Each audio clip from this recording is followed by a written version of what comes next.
Assalamualaikum warahmatullahi wabarakatuh. Selamat pagi, selamat siang, selamat malam. Salam sejahtera bagi kita semua. Perkenalkan, nama saya Khairon. Saat ini saya sedang kuliah di Universitas Cyber Asia pada program studi informatika. Pada kesempatan hari ini, saya diberi tugas oleh Ibu Cian pada mata kuliah kecerdasan buatan untuk memenuhi tugas ujian tengah semester. Izin share screen.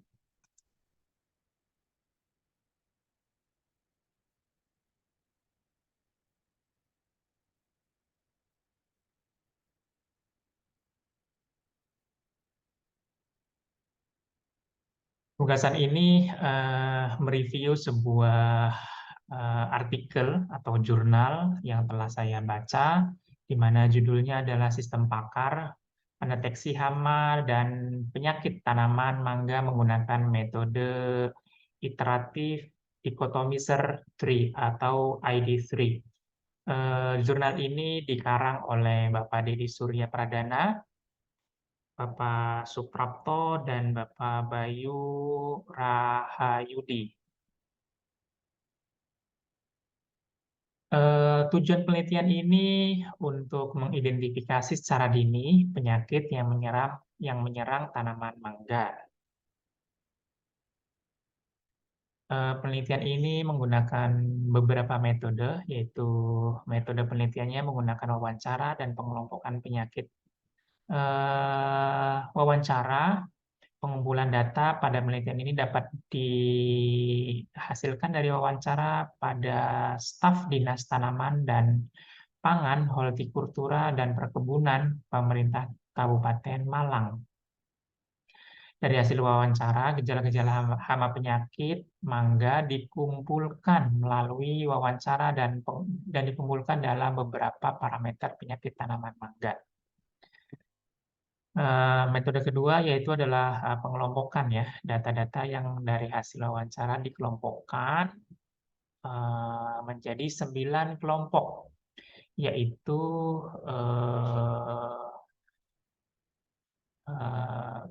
gejala-gejala yang dikelompokkan menjadi 9. Penelitian ini menggunakan metode algoritma iteratif dikotomizer atau ID3 ya. Perhitungan algoritmanya menggunakan dua rumus, yaitu rumus entropi dan information gain. Bagaimana cara mengetahui rumusnya? Berikut. Perhitungan algoritma ID3, yaitu rumus entropi IS sama dengan minus sigma NJ sama dengan 1 FSC log 2 FSC, di mana IS adalah entropi dari himpunan S, N adalah jumlah nilai yang berbeda dari atribut S, FSC adalah frekuensi dari nilai J dalam himpunan S. Rumus kedua yaitu information gain, GSA sama dengan IS min sigma M I sama dengan 1 FSA ISA 1. GSA nilai gain dari atribut A pada himpunan S, M adalah jumlah nilai yang berbeda dari atribut A dan di S ya. FSI frekuensi dari item yang memiliki AI sebagai nilai A di S. AI adalah iteration nilai yang mungkin dari A. SAI bagian dari S yang berisi semua item di mana nilai A adalah AI. Berikut flowchart-nya. Mulai hitung entropi pertama ya, fase pertama hitung entropinya, kemudian hitung information gain untuk mengetahui root ya, gambar tree, rule, dan stop. Setelah menghitung information gain pada semua atribut, kemudian dicari information gain tertinggi untuk dijadikan root dalam suatu pohon keputusan. Begitu seterusnya sampai parameter tiap atribut terklasifikasi dengan sempurna. Metode pengujian yaitu user menginputkan data gejala-gejala yang tampak di tanaman mangga. Sistem akan memproses inputan gejala-gejala yang telah dipilih oleh user dengan dataset yang ada pada sistem. Sistem akan melakukan klasifikasi data menggunakan metode ID3 Sistem akan memproses hasil klasifikasi data dengan inputan user. Sistem akan menampilkan hasil tree dan hasil diagnosis. Berikut flowchart-nya. Start, data, penyakit, tanaman mangga. Sistem mengklasifikasi ya, ini di input. Sistem mengklasifikasi, metode iteratif, proses hasil klasifikasi dengan input dari user, hasil tree, dan diagnosis kemudian selesai. Pengujian. Pada tahap pengujian akan menggunakan dua proses pengujian, yaitu pengujian pertama dengan sistem menggunakan jumlah banyaknya data training. Sistem akan diuji dengan menggunakan 100 data yang telah diketahui hasilnya dan dilihat berapa tingkat akurasinya. Dalam penelitian ini akan menentukan tingkat akurasinya akan dibuat beberapa skenario pengujian dengan membedakan perbandingan banyak data training dan pengguna data uji dan diulang sebanyak 5 kali ya. Kemudian yang kedua, pengujian kedua menggunakan keyword cross validation.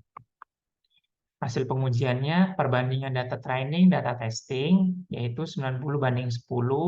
Pengujian pertama sebanyak 80%, 80 banding 10, pengujian pertama 90%, akurasi rata-rata dari 5 uji itu adalah 88%.